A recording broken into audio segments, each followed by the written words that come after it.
Voilà les amis, quand je vous parlais de taille du vélo, vous allez comprendre.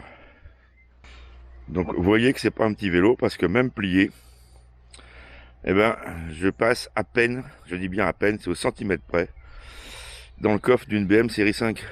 Et pourtant c'est un grand coffre. Et vous voyez, il prend vraiment toute la place. C'est surtout pour le passer au niveau des feux là. Et le coffre est grand, en plus les sièges sont basculés, hein. Mais c'est que pour le rentrer là, eh ben c'est compliqué. Donc il faut pas n'importe quelle voiture déjà pour pouvoir mettre le vélo plié. Je dis bien plié. Voilà. Je vais l'allumer. Puis je vais juste accélérer pour que vous voyez ce que ça donne. Je l'allume.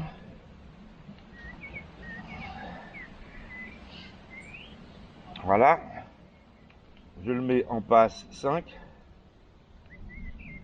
Je le mets en bimoteur. Alors là, je vais le tenir parce qu'il va partir. Et j'accélère.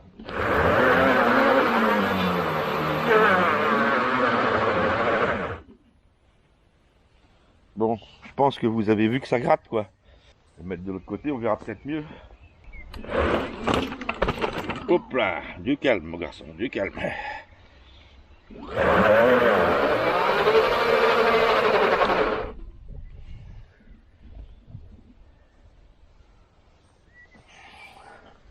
Donc vous voyez, déjà comme ça, il y a du couple, hein. Vous affolez pas pour ça. Donc deuxième partie de cette fameuse vidéo sur ce Vacol C020.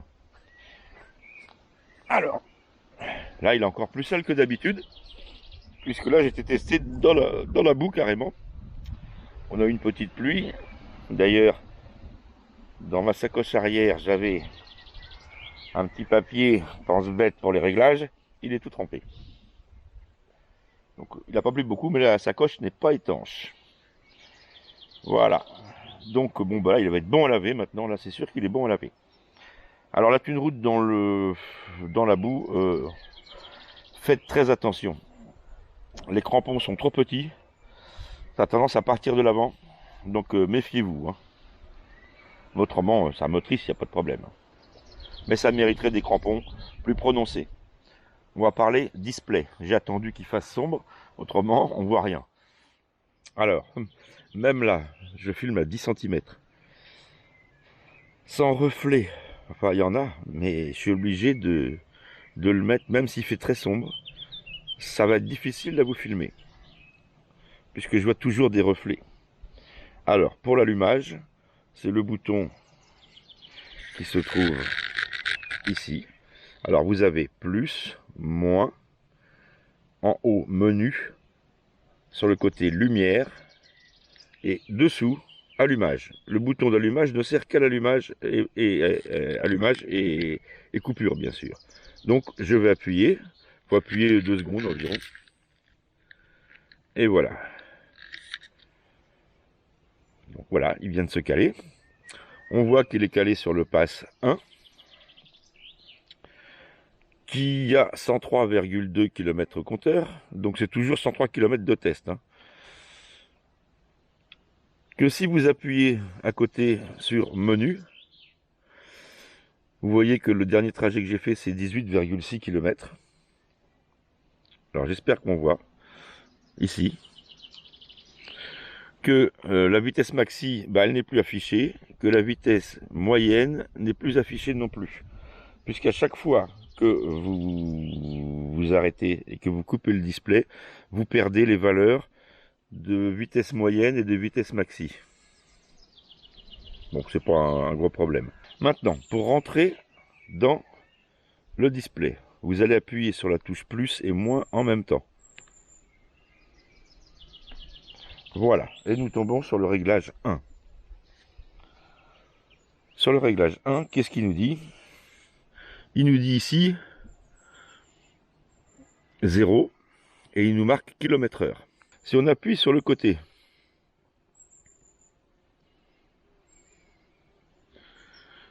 vous avez km/h qui clignote et vous allez pouvoir choisir en faisant plus ou moins MHP. Donc là on le voit en MPH, pardon. Et là, km/h. Donc je le laisse en km/h. Pour revenir sur l'écran de départ, il faut appuyer sur le côté longtemps. Voilà. Là, je suis revenu. Bon, je suis toujours en kilomètres/heure. Donc, je re-rentre dans le menu une deuxième fois en appuyant sur plus et moins. Voilà, on est sur P1, on est bien en kilomètres/heure. Maintenant, on va se servir que de la touche plus et moins pour aller voir P2, P3, P4, P5, P6, P7, P8, P9, PA, PB, PC, PD, PE et PF. Je vais vous dire à quoi ça correspond. Donc on a vu que le P1 c'était pour le kilométrage en kilomètres/heure ou en MPH. On rappuie, on est sur P2, ça nous dit 48 volts. En fait, ça c'est la tension de la batterie. Donc bien sûr, on est avec une batterie de 48 volts, on laisse 48 volts. On va voir P3. P3, ça nous dit quoi? Ça nous dit le nombre de passes. Alors là, vous voyez que je suis de 0 à 5. Sachez qu'on peut le modifier. Seulement, ça n'a aucune incidence. Donc, ça sert à rien de le modifier. Puisque si vous passez, par exemple, de 0 à 7 ou de 0 à 9, il n'y aura pas 9 pas d'assistance ou 7 pas d'assistance. Il n'y aura toujours que 5 pas d'assistance. C'est-à-dire que vous allez être sur passe 1, ça marche. Quand vous allez mettre passe 2, il n'y a plus d'assistance du tout. Quand vous allez mettre passe 3, l'assistance revient. Et ainsi de suite. Ça veut dire que ça vous fait sauter des assistances. C'est tout. Donc, aucun intérêt. Ce vélo-là, il est fait pour fonctionner avec 5 passes uniquement. Ce qui est déjà très suffisant de toute façon. Donc, aucun intérêt de le modifier. À part le 0. Parce que le 0, vous n'avez pas d'assistance. Mais par contre, le compteur fonctionne. Ce qui veut dire que si vous pédalez uniquement à la force des jambes, ou si vous poussez le vélo, comme je vous ai dit dans la vidéo précédente, on a ce bouton-là, et si on reste appuyé sur moins pendant pas mal de secondes, le vélo part tout seul à 6 km/h. Et pour ça, il faut être en passe 0. Donc si vous mettez passe 1 à 5, vous n'avez plus cette fonction-là. Donc il faut rester sur un pass de 0 à 5. Voilà, donc là j'ai trop attendu, il est revenu en mode normal. Donc on rentre dans plus et moins, et on rentre dans le display. On était rendu au 3, on va passer au 4. Au 4, 22 inches. D'origine, il y a marqué 24. Alors, pour ça, pour le modifier, vous appuyez toujours sur le menu en haut. Un coup bref, et vous avez 22 qui clignotent. Si je fais plus ou moins, je vais monter ou descendre le chiffre. Là, je suis à 23, là, je suis à 24. Quand vous le recevez, sachez qu'il est réglé sur 24, ce qui vous donne une vitesse fausse. Donc, on va le rabaisser à 22. Et pour le valider, on rappuie sur menu brièvement. Voilà, et on retombe sur P4 qui clignote. Mais on a bien 22 inches. Et ça va vous donner la vraie valeur. C'est-à-dire que vous allez avoir la vraie vitesse en kilomètres/heure, chrono GPS. Ensuite, P5. P5, 0,1. Il faut savoir que 0,1, c'est un nombre d'aimants. Alors moi j'ai essayé, soi-disant que certains vous disent que si la vitesse n'est pas bonne, il faut corriger sur le nombre d'aimants. Il faut mettre 10, il faut mettre 15, il faut mettre 20. Moi je suis monté jusqu'à 50, ça n'a rien changé du tout. Absolument rien. Donc je suppose que pour ce vélo, le P5 ne sert à rien du tout, il faut le laisser sur 0,1. P6, donc je rappuie sur plus, 100 km/h. C'est-à-dire que moi j'ai fait un reset usine. D'origine c'est 25 bien sûr. Si je veux le remettre à 25 km/h, je rappuie un petit coup sur menu. J'ai 100 km/h qui clignote. Je vais pouvoir baisser ou monter. Bon bah là ça sert à rien de monter. Mais vous voyez, je le baisse. Voilà, 89, 82, 60, voilà, 55, 52, 49, voilà, là je l'ai mis à 50 par exemple. Alors de toute façon, comme le vélo roule à 41 et demi, vous pouvez mettre 50. Si vous voulez le brider, vous pouvez descendre. Si vous mettez 15, il ne dépassera pas 15. Mais sachez qu'à partir de 40, il n'ira pas plus vite. Donc en version libre, le display, lui, il est prévu pour être à 100 km/h. Mais le vélo n'y montera pas. Donc on peut valider avec le petit bouton sur le côté. Allez, je vais mettre 55. De toute façon, ça sert à rien. Donc ça c'était P6.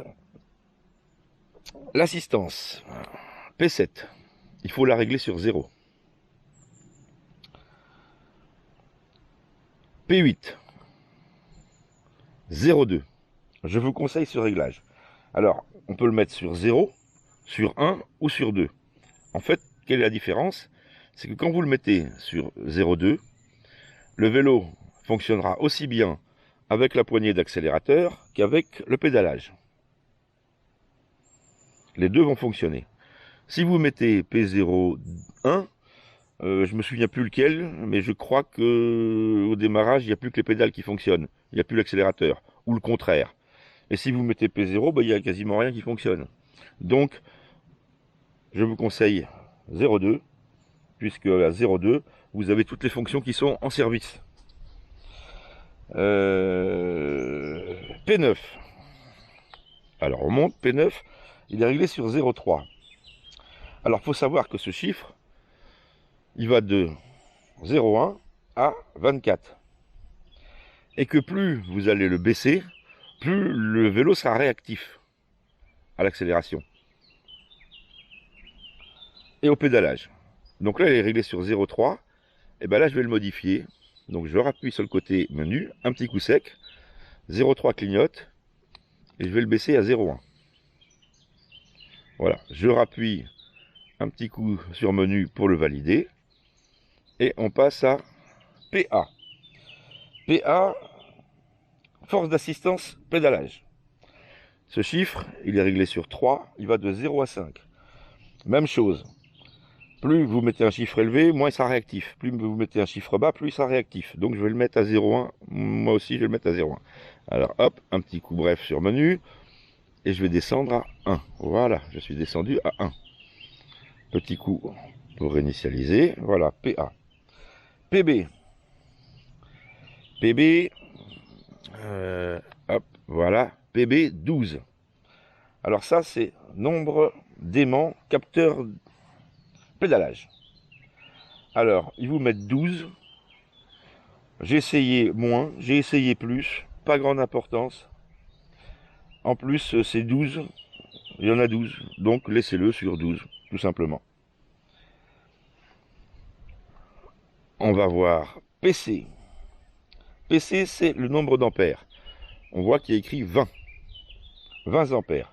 C'est-à-dire que le contrôleur, enfin le display, laissera passer 20 ampères maxi. Mais sachez que le contrôleur qui se trouve dans le cadre est un contrôleur 18 ampères. Donc, de toute façon, ça ne sert à rien de monter parce qu'il y a peut-être risque de griller le contrôleur, tout à fait, parce que vous allez lui demander trop d'ampérage, alors qu'il est prévu pour 18. C'est écrit dessus. Vu qu'il est changé, j'ai bien vu qu'il c'était un 18. Donc, d'origine, c'est réglé sur 20. Laissez-le sur 20. Bon, je pense pas que le fait de mettre plus, je pense que ça fera rien du tout. Puisque de toute façon, le contrôleur est limité à 18 et il doit être protégé pour pas dépasser 18. Maintenant, si vous mettez un contrôleur plus puissant, eh bien oui, là peut-être qu'il va falloir augmenter. Par contre, ça sera au détriment de la longévité au niveau batterie. Donc là, j'ai encore trop attendu. C'est repassé à 0, c'est pas grave. On fait plus et moins. Voilà.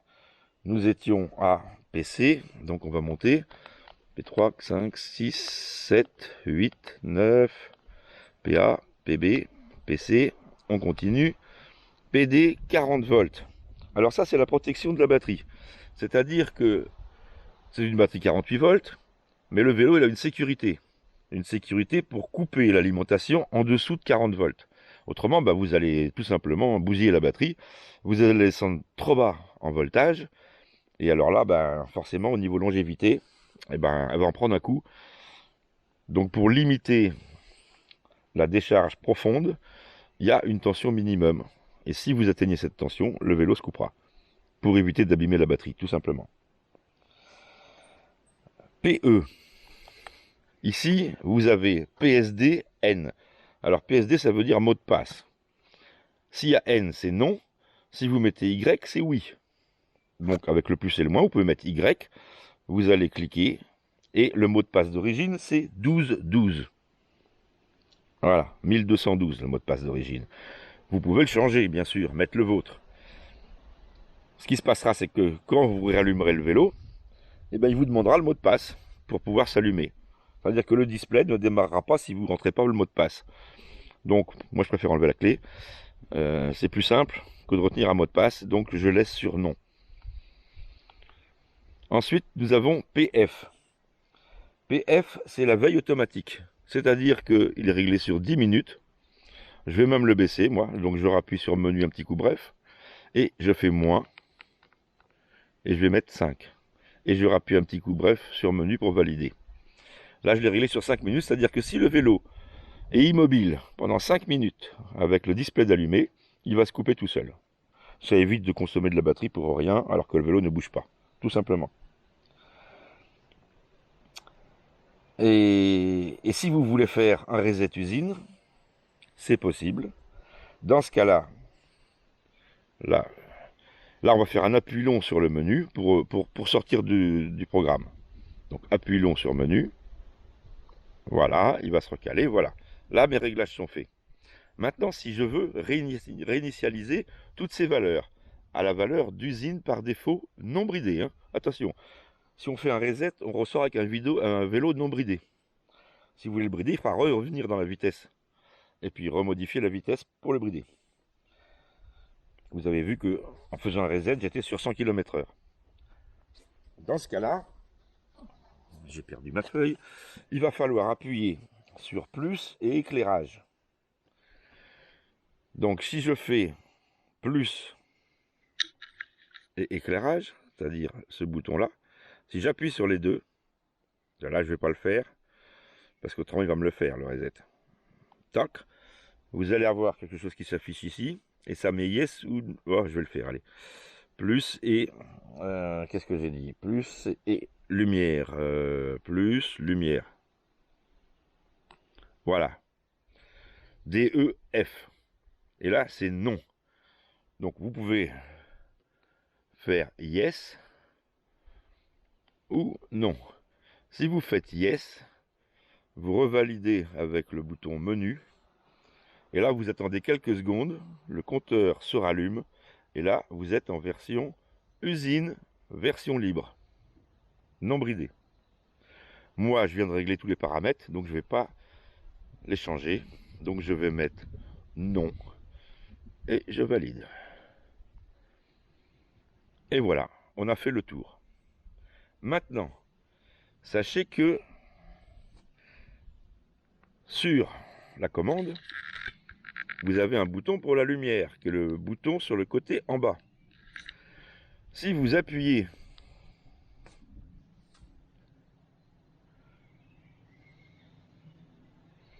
voilà, en fait, il faut appuyer brièvement. Voilà, là vous avez le display qui éclaire assez fort. Si vous roulez la nuit et vous trouvez que ça vous éblouit, sachez qu'on ne peut pas le régler. On ne peut pas régler la luminosité. Mais si vous mettez la lumière, vous appuyez un coup sur bref sur lumière, et hop, ici vous avez le phare qui s'allume, et la luminosité a baissé d'intensité. Ça sera pour la nuit. C'est le seul réglage qu'on peut faire. On ne peut pas choisir le volume de luminosité. Et ça n'allume pas les phares en plus.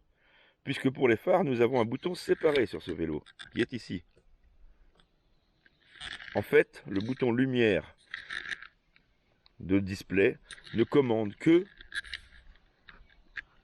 la luminosité du tableau de bord. C'est tout. Pour le renlever et revenir en version plus claire, il suffit de appuyer un coup sur lumière. Et voilà, ça éclaire plus fort. Et je vous conseille de le laisser fort, puisqu'on y voit déjà très mal. Alors à cette heure-là, là, il doit être 20h, on voit, hein, pas de problème. En plus, c'est un temps gris, donc là, il n'y a pas de problème, on voit. Donc là, je pense que j'ai fait le tour du display. Et puis, ben maintenant, on va passer à l'essai. Alors l'essai, je vous le ferai demain matin. Et je vais même prendre une règle et mesurer l'inclinaison de la pente. Comme ça, il n'y aura pas photo. Et vous allez voir à peu près ce que c'est capable de faire, tout simplement. Voilà. Donc vous voyez,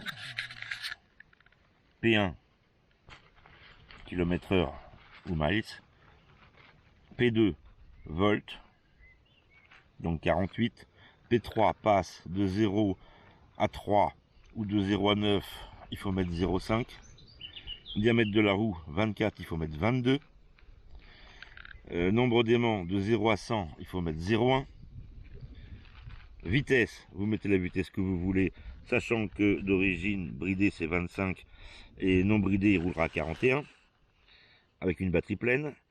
P7,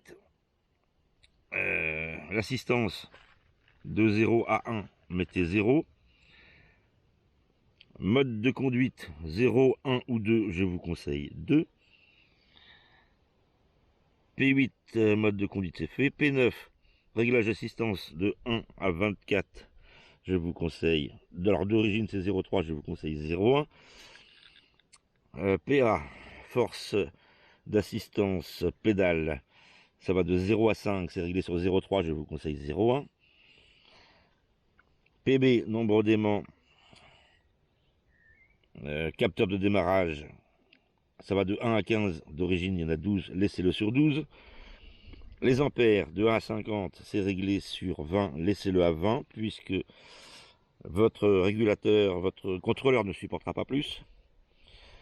Voltage minimum 40, laissez-le sur 40 pour pas endommager la batterie. Le mot de passe c'est 12-12, moi j'ai mis non, mais si vous mettez yes vous allez pouvoir le changer sans problème. PF, c'est la veille automatique, c'est réglé sur 10 minutes, moi je l'ai réglé sur 5 minutes. Plus et lumière, c'est réglage usine factory preset pour faire un réglage complet, retour au réglage d'origine. Moins et I, c'est pour le trip, pour le remettre à 0. Voilà.